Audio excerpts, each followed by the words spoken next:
الحمدللہ، اللہ تعالیٰ کا لاکھ لاکھ شکر ہے کہ مالک الملک نے اپنی یاد کی توفیق اور موقع عطا فرمایا۔ لاکھوں اور کروڑوں درود حضرت محمد مصطفیٰ صلی اللہ علیہ وآلہ وسلم پر، جن کے طفیل مالک الملک نے یہ مہربانی عطا فرمائی۔ سامعین کرام، اللہ تعالیٰ نے قرآن پاک میں ارشاد فرمایا،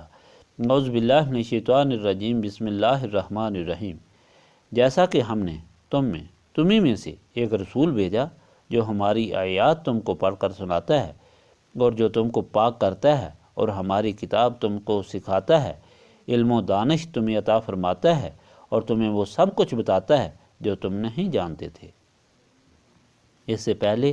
آپ کے سامنے یہ بات بڑی تفصیل سے بیان ہو چکی ہے کہ مالک الملک اپنی ساری مخلوق کو ترغیب و ترہیب سے ہدایت کے راستے پر بلاتا ہے اور ایسا طرز عمل سکھاتا ہے کہ مخلوق مالک الملک کی نعمتوں سے دنیا اور آخرت میں بہرہ ہو، کیونکہ مالک الملک رب ہے اور ربوبیت کا یہ تقاضا ہے کہ وہ اپنی مخلوق کی ہر ضرورت پوری کرے، اور مخلوق کی سب سے بڑی ضرورت ہدایت ہے۔ اس لیے اس نے اپنی یہ ہدایت رسولوں کی جماعت کے ذریعے مخلوق میں بھیجی، اور آدم سے لے کر نبی پاک صلی اللہ علیہ وآلہ وسلم تک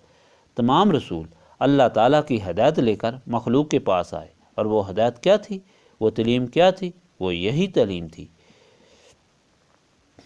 کہ اے لوگو، کہو اللہ کے سوا کوئی معبود نہیں، تم نجات پاؤ گے۔ صرف یہی واحد تعلیم تھی جو انسان کی نجات کا ذریعہ تھی، ہے اور رہے گی، اور اس پر چلنے سے ہی انسان مالک الملک کی رحمتوں، مہربانیوں اور نعمتوں کا حقدار بن سکتا ہے۔ اور وہ مالک الملک جو رحیم اور کریم ہے، جس نے ساری کائنات انسان کی ضرورت کے لیے بنائی، اس نے اپنی مخلوق کے لیے بہت سی نعمتیں یہاں عطا فرمائی ہیں، اور فرمایا کہ اس زندگی کے بعد بھی ایسی نعمتیں عطا ہوں گی کہ جن کو انسان کی آنکھ نہ تو اس دنیا میں دیکھ سکتی ہے اور نہ ہی اس کا گمان کر سکتی ہے۔ ان سب سے انسان اس وقت ہی مستفید ہو سکتا ہے کہ جب وہ اس تعلیم سے فائدہ اٹھائے اور اس پر عمل پیرا ہو، جس کا ذکر اوپر کیا گیا ہے۔ یہ تعلیم دے کر جب حضرت آدم کو دنیا میں بھیجا گیا تو یہ حکم دیا کہ آپ کی اولاد میں سے جو بھی اس تعلیم پر عمل کرے گا، اسے پھر اس جنت میں جگہ دی جائے گی جو آپ کو دکھا دی گئی ہے کہ کس قدر اعلیٰ اور عرفہ ہے، اور جو اس پر عمل نہیں کرے گا اور اپنے دشمن شیطان کے بہکانے پر بہک جائے گا اور اپنے مالک اور خالق کو بھول جائے گا، اسے اللہ تعالیٰ دوزخ میں بھیجے گا اور وہ عذاب کا حقدار ہوگا۔ آدم نے مالک الملک سے دنیا پر اللہ تعالیٰ کا گھر مانگا کہ جس کا طواف کر کے وہ ان کی اولاد ہمیشہ قیامت تک اپنی خطاؤں کی معافی مانگتی رہے اور اللہ تعالیٰ کی عظمت اور اپنی عاجزی کا اظہار کرتی رہے، جس طرح کہ آدم نے آسمانوں پر بیت المعمور کو دیکھا تھا کہ جس کا طواف فرشتے کیا کرتے تھے۔ اللہ تعالیٰ نے وہ نعمت بھی عطا فرما دی، اور اس طرح مخلوق اس تعلیم پر عمل کرتی رہی۔ جو عمل کرتے رہے وہ نجات حاصل کرتے رہے اور اللہ تعالیٰ کی نعمتوں سے مستفید ہوتے رہے، اور جنہوں نے شیطان کے بہکانے پر مالک اور خالق کو بھلا دیا، وہ ذلیل و خوار ہو کر دنیا سے رخصت ہوئے اور قیامت میں بھی عذاب کے حقدار ہوئے۔ لیکن مالک الملک نے اپنی اس ہدایت کی ذمہ داری جاری رکھی، اور اس طرح نوح سے لے کر نبی پاک صلی اللہ علیہ وآلہ وسلم تک اپنی ہدایت رسولوں اور کتب سماوی کے ذریعے بھیجتا رہا، یہاں تک نبی پاک صلی اللہ علیہ وآلہ وسلم تشریف لائے، اور آپ صلی اللہ علیہ وآلہ وسلم نے دین کو مکمل کیا اور ایک ایسی کتاب لائے جس کے بعد کسی کتاب کی ضرورت نہیں تھی، کسی ہدایت کی ضرورت نہیں تھی، کیونکہ وہ ایسی کتاب ہے اور ایسی ہدایت ہے جو آدم سے لے کر قیامت تک کے حالات کو اپنے اندر موجود رکھتی ہے، اور کوئی چیز اس سے باہر نہیں۔ وہ ہر زمانے اور ہر تغیر سے مقابلہ کرنے والی کتاب ہے، اور اس کتاب کا یہ دعویٰ ہے کہ کوئی چیز ایسی نہیں جو اس میں موجود نہ ہو۔ ہمارے رہبر اعظم حضرت پیر نذیر احمد رحمۃ اللہ علیہ نے ہدایت کی ساری تاریخ کو موضوع طریقت کی شکل میں بیان فرمایا، جس کا خلاصہ یہ ہے کہ یہ عالم تغیر پذیر ہے اور اس میں موجود ہر چیز متغیر ہے۔ اس لیے جو بھی ہدایت آتی رہی وہ مخلوق خدا کے حالات کے مطابق ہوتی تھی اور انہیں راہ راست پر لاتی تھی۔ زمانے کے گزرنے کے بعد جب لوگوں کے حالات بدل جاتے تھے تو پھر نئے حالات کے مطابق دوسری ہدایت کی ضرورت ہوتی، لیکن جب قرآن پاک آ گیا اور نبی پاک صلی اللہ علیہ وآلہ وسلم جو آخری رسول ہیں اور قرآن پاک جو آخری کتاب ہے، اس کے بعد اب کسی کتاب کی اور کسی رسول کی ضرورت نہ رہی، اس لیے کہ وہ تغیر جس کی حل کے لیے ہدایت بدل کر آتی تھی، ان تمام تغیرات کا حل اس کتاب میں موجود ہے، اور اسی لیے قرآن پاک کا یہ دعویٰ ہے کہ اس میں ہر چیز موجود ہے۔ اعلیٰ حضرت نے اس کے ثبوت میں اپنے دلائل بھی ارشاد فرمائے، جو موضوع طریقت میں ایک لمبا موضوع ہے۔ پیر صاحب فرمایا، میں آپ کو مختصر بتاتا ہوں تاکہ آپ کی سمجھ میں آج کا موضوع آ سکے کہ کس طرح عیسائیوں نے یہ اعتراض کیا کہ اگر قرآن پاک مکمل کتاب ہے اور اس میں ہر چیز موجود ہے تو بتائیں کہ جنگ عظیم اول جو اتنا بڑا واقعہ ہے، اس کا قرآن پاک میں کس جگہ ذکر ہے؟ عیسائیوں کے پادریوں کا یہ جو دعویٰ تھا، اس کا کوئی مولوی جواب نہ دے سکا۔ انہوں نے قرآن پاک میں ہر جگہ تلاش کیا لیکن ان کو یہ نہ مل سکا، لیکن حضرت پیر صاحب کے خلیفہ مولانا غلام کبریا صاحب بہاری بہت بڑے عالم تھے۔ انہوں نے اس کی تلاش شروع کی اور تلاش کرتے کرتے آخر انہوں نے پرانی لائبریری میں ابن عربی کی تفسیر تلاش کی، اور اس میں انہوں نے دیکھا کہ قرآن پاک کی یہ آیت کہ بے شک نیک لوگ جنت کی نعمتوں سے لطف اندوز ہوں گے اور نافرمان جہنم میں داخل ہوں گے، اس کا جو مطلب ہے یا اس آیت کے جو الفاظ ہیں ان کے اعداد نکالے گئے اور ان کو خاص طریقے سے جمع کیا گیا تو 1918 اس کا عدد نکلا جو جنگ عظیم کا سن تھا، اور آیت پاک کا یہ ارشاد تھا کہ اس جنگ میں بہت سے لوگ جو مارے گئے جنت میں جائیں گے اور بہت سے لوگ جہنم میں جائیں گے، اور یہ ایک اتنی بڑی جنگ ہوگی چانچہ ان عیسائیوں کا دعویٰ باطل ثابت ہو گیا اور قرآن پاک کا دعویٰ سچا ثابت ہو گیا کہ واقعی دنیا کی کوئی ایسی چیز نہیں ہے جو قرآن پاک میں موجود نہ ہو۔ تو جب نبی پاک صلی اللہ علیہ وآلہ وسلم قرآن پاک لے کر آئے تو اس سے پہلے حضرت ابراہیم نے کعبہ کی دوبارہ تعمیر کی، اس کعبہ کی جس کو حضرت آدم نے اللہ تعالیٰ سے مانگا تھا، اور پھر سارے مناسک سکھانے کے بعد اور ساری دعاؤں کے بعد انہوں نے یہ معلوم کر لیا تھا کہ یہ کتاب اتنی حکمت والی ہوگی جو آخری زمانے میں اللہ تعالیٰ بھیجے گا، کہ جس میں آدم سے لے کر قیامت تک کے حالات موجود ہوں گے اور اسرار و رموز بھی اس میں مضمر ہوں گے۔ وہ ایک ایسے معلم کے بغیر کسی صورت بھی نہ سمجھی جائے گی اور نہ ہی اس پر کوئی عمل کر سکے گا کہ جو معلم اللہ تعالیٰ کے نور سے اس طرح مالا مال ہو کہ اس کے نور نبوت سے لوگوں کے دماغ روشن ہو جائیں، اور وہ خود اتنا عالم ہو کہ اس کے ہر ایک راز، اسرار اور ہر ایک خزانے کو اچھے طریقے سے جانتا ہو۔ اسی لیے آپ نے نبی پاک صلی اللہ علیہ وآلہ وسلم کی آمد کے متعلق دعا کی کہ اللہ تعالیٰ ان لوگوں کی ہدایت کے لیے یہ جو دین مکمل ہوگا اور تیری آخری کتاب آئے گی تو ایک ایسا رسول بھی بھیج جو ان لوگوں کو تیری وہ کتاب پڑھ کر سنائے، سمجھائے اور ان کو پاک کرے اور راہ راست پر لائے اور تیرے ساتھ ملائے۔ چنانچہ اللہ تعالیٰ نے نبی پاک صلی اللہ علیہ وآلہ وسلم کو بھیجا اور مومنین پر یہ احسان فرمایا۔ احسان اس لیے فرمایا اور اس طرح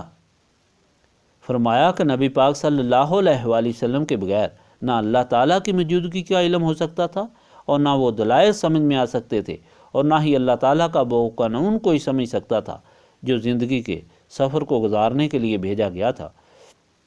اور نہ کوئی اس پر عمل پیرا ہو سکتا تھا۔ اور پھر شیطان اور نفس انسان کے ایسے دشمن تھے کہ وہ دنیا کے ذبائح کی طرف اس طرح انسان کو دھوکے میں لاتے تھے کہ جس سے رہائی نور نبوت کے بغیر ناممکن تھی، اس لیے نبی پاک صلی اللہ علیہ وآلہ وسلم کی آمد سے ساری مخلوق، خاص طور پر مومنین پر بہت بڑا احسان ہوا، کیونکہ مومنین نے ہی نبی پاک صلی اللہ علیہ وآلہ وسلم سے فائدہ اٹھایا، کیونکہ مومن وہ ہے جو نسبت رسولی صلی اللہ علیہ وآلہ وسلم رکھتا ہو اور نبی پاک صلی اللہ علیہ وآلہ وسلم سے تعلق رکھتا ہو، ایسا تعلق جو ماں باپ، اولاد اور جان و مال غرض کے سب سے زیادہ ہو، اور اس طرح نبی پاک صلی اللہ علیہ وآلہ وسلم سے پیوستگی ہو کہ اس میں کوئی چیز حائل نہ ہو، جس طرح کہ بلب کی پیوستگی پاور ہاؤس کے ساتھ ہوتی ہے اور اس کے درمیان کوئی رکاوٹ حائل نہیں ہوتی، تو یہ تعلق صرف مومنین ہی رکھ سکتے تھے۔ مومن کہتے ہی اسے ہیں جو نسبت رسولی صلی اللہ علیہ وآلہ وسلم رکھنے والا ہو اور حضور پاک صلی اللہ علیہ وآلہ وسلم کے قواعد، تعلیم اور حضور پاک صلی اللہ علیہ وآلہ وسلم کے پاک طریقے کے مطابق عمل کرنا انہیں کو نصیب ہوا جنہوں نے نسبت رسولی صلی اللہ علیہ وآلہ وسلم قائم کی، اور جو منکر بیست ہوئے وہ سب سے زیادہ رسوا، ذلیل و خوار ہوئے۔ جب نبی پاک صلی اللہ علیہ وآلہ وسلم تشریف لائے تو اللہ تعالیٰ نے یہ خود ارشاد فرمایا کہ لوگو تم تاریخ اٹھا کر دیکھو کہ اس وقت تمہاری حالت کیا تھی جب میں نے تم پر یہ انعام کیا، یہ سب سے قیمتی دولت تم کو عطا فرمائی۔ عالم کی ساری تاریخ، خواہ چین کی ہو، خواہ روس کی ہو، خواہ فارس کی ہو، ہر جگہ شرم و حیا، رحمت و کرم اور علم و دانش کے نشان کی کوئی چیز نہیں نظر آتی تھی۔ تاریخ کے جن اوراق پر بھی نظر ڈالو تو یہ معلوم ہوتا ہے کہ انسان کو کاٹتا تھا اور بے حیائی اور ظلم کی انتہا تھی، لیکن نبی پاک صلی اللہ علیہ وآلہ وسلم کی آمد سے یہ ظلمت کدا نور سے منور ہو گیا اور ظلم رحم و کرم میں تبدیل ہو گیا۔ وہ لوگ جو ظالم تھے وہ رحیم و کریم ہو گئے، وہ لوگ جو جاہل تھے وہ عالم ہو گئے، وہ لوگ جو بے حیا اور بے شرم تھے وہ شرم و حیا کے پیکر بن گئے، اور اس طرح کائنات ہی بدل گئی، بلکہ مخلوق کی کایا ہی پلٹ گئی، اور اللہ تعالیٰ کی مخلوق کو معلوم ہو گیا کہ کون ان کا خالق ہے، کون ان کا مالک ہے، کون ان کا رب ہے، کون وحدہ لا شریک ہے، جس کے قبضہ قدرت میں ان کی زندگی ہے، ان کی پیدائش، ان کی موت ہے، اور جس کے سامنے ان کی پیشی ہے۔ تو گویا یہ نبی پاک صلی اللہ علیہ وآلہ وسلم کی آمد مخلوق خدا پر بہت بڑا احسان تھی۔ یہ آمد اور تشریف آوری مالک الملک کی سب سے بڑی مہربانی تھی، یا یہ تقدیر رب جلیل تھی، کیونکہ نبی پاک صلی اللہ علیہ وآلہ وسلم کی حدیث پاک ہے، حدیث قدسی ہے کہ اگر آپ صلی اللہ علیہ وآلہ وسلم نہ ہوتے تو میں افلاک کو ہی پیدا نہ کرتا۔ اسی طرح یہ معلوم ہوا کہ یہ ساری تیاریاں خواہ آدم کو دنیا میں بھیجنا تھا، یا جنت میں لے جانا تھا، یا جنت دوزخ کی پیدائش تھی، یا زمین و آسمان کی پیدائش تھی، یا مخلوق کا یہاں آنا، یا رسولوں کا ہدایت دینا، یا مخلوق کو پیدا کرنا اور ان کی ضرورت کا پورا کرنا، یہ ساری چیزیں، یہ سارے سامان اسی آمد کی انتظار اور تیاری کے لیے تھے، یہاں تک کہ جب قیامت برپا ہوگی اس وقت بھی نبی پاک صلی اللہ علیہ وآلہ وسلم کو شفاعت کا جھنڈا عطا فرما کر، مقام محمود عطا فرما کر اس بات کا اظہار فرمایا جائے گا کہ حضور پاک صلی اللہ علیہ وآلہ وسلم کی شان ہی سب سے اعلیٰ و ارفع ہے، اور یہ وہ مقام ہے جو کسی نبی کو عطا نہیں ہوا، اور یہ ہی مقام ہے جو مقام محبوبیت ہے۔ اب جب نبی پاک صلی اللہ علیہ وآلہ وسلم تشریف لائے اور اپنے ساتھ مکمل کتاب کی صورت میں اللہ تعالیٰ کی ہدایت لائے تو اس وقت مخلوق خدا مکمل گمراہی اور ظلم میں ڈوبی ہوئی تھی۔ حضور پاک صلی اللہ علیہ وآلہ وسلم نے آ کر لوگوں کو اللہ تعالیٰ کے خالق ہونے کے متعلق بتایا، اللہ تعالیٰ کے رب ہونے کے متعلق بتایا، اور اللہ تعالیٰ کے معبود ہونے کے متعلق اعلان فرمایا، اور لوگوں کو اس کی عبادت کرنے کی دعوت دی۔ جو خوش نصیب تھے انہوں نے آمنا و صدقنا کہہ کر غلامی اختیار کر لی، لیکن جو اصلی بد نصیب اور بدبخت تھے وہ منکرین بیست ہوئے، خواہ وہ مشرکین مکہ تھے یا یہود و نصارہ مدینہ منورہ تھے۔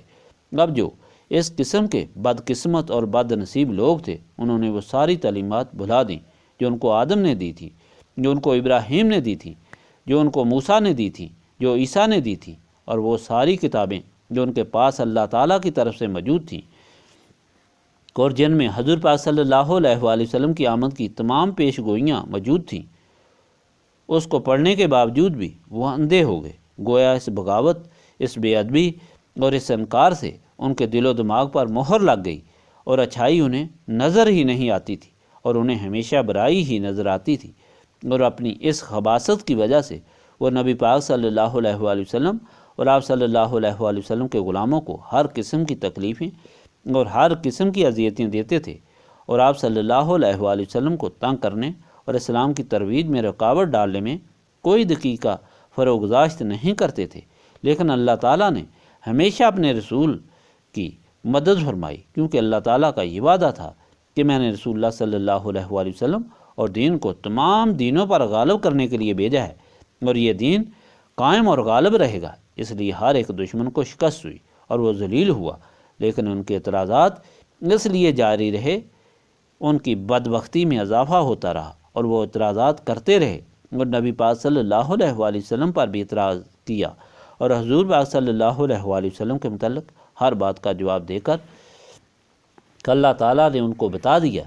انہوں نے قرآن پاک کے متعلق بھی اعتراض کیا، اس کے متعلق بھی بتا دیا گیا، پھر کعبہ کے متعلق اعتراض کیا جو گزشتہ آیات میں آپ کے سامنے بیان کی تھی، ان کے متعلق بھی تفصیل سے بتا دیا گیا، اور آخر میں اللہ تعالیٰ نے ان کو یہ بھی بتا دیا کہ یہ لوگ ایسے ہیں جو حجتیں کرتے رہیں گے۔ مسلمانوں، اب ان کی پرواہ مت کرو اور ان سے مت ڈرو، تم اللہ تعالیٰ سے ڈرو،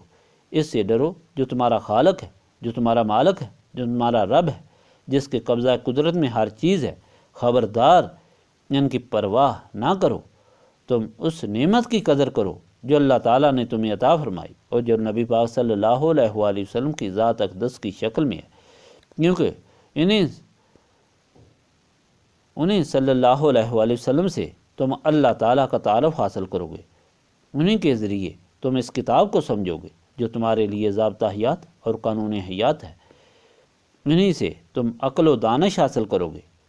اور یہی ہنسی تمہارے نفوس کو گناہوں اور آلودگیوں سے پاک کر کے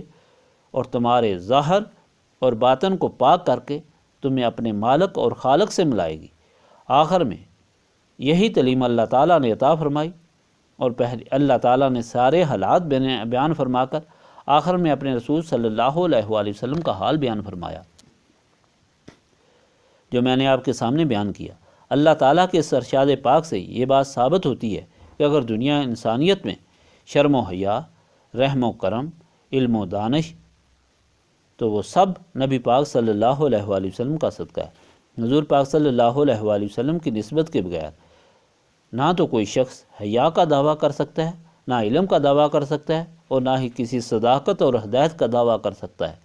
حضور پاک صلی اللہ علیہ وآلہ وسلم کی نسبت کے بغیر تمام